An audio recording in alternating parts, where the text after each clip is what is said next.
Substance abuse is deep rooted in my family. My grandmother on my dad's side was a full alcoholic. She died from alcoholism. My mom is a opioid and substance abuse when it comes to alcoholism. My dad suffered from alcoholism, and now I'm suffering from alcoholism. It's a really hard thing that not a lot of people are educated on because they just think, just put down the drink, just like don't drink at all, just like go to rehab, just like get help. And no one knows that sometimes it's deep rooted in your blood. You get a taste of that sip, it's over. I was trying to cut off of alcohol.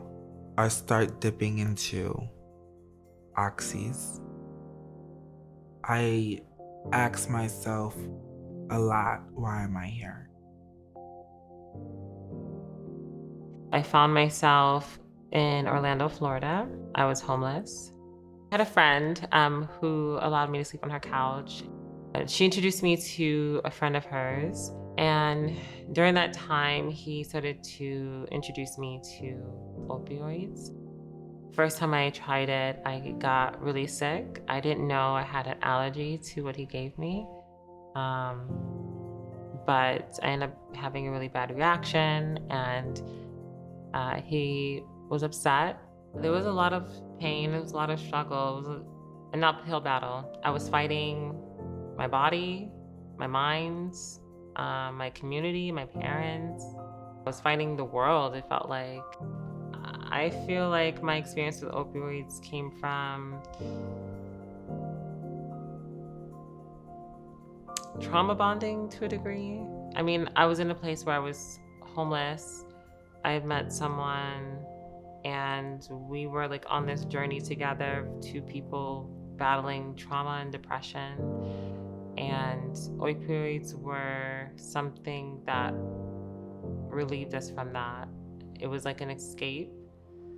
One of my biggest lessons is that I wanted to get sober for other people and not for me. A lot of people seen me in this light where they thought everything was peaches and cream and I was perfect. And the moment that they got to see the real me, the person that was hurting, the person that was dealing with so much bundled up inside, and the moment I broke and they didn't like what they seen, I lost a lot of people. I lost my sister, Tatiana. She was a trans woman and she got laced with fentanyl.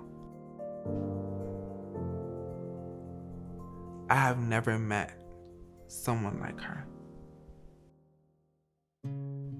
I've always been a very resilient person. It was imperative for me to be able to give back to my community, and I've been doing community work since 2017. And so I got recognized in 2020 by two congressmen about the work that I did when I was working for the LGBTQ Center. And I dreamt of my life in LA, and I found a way to make it happen. It is scary to get the help, but it's also important to get the help when you're ready.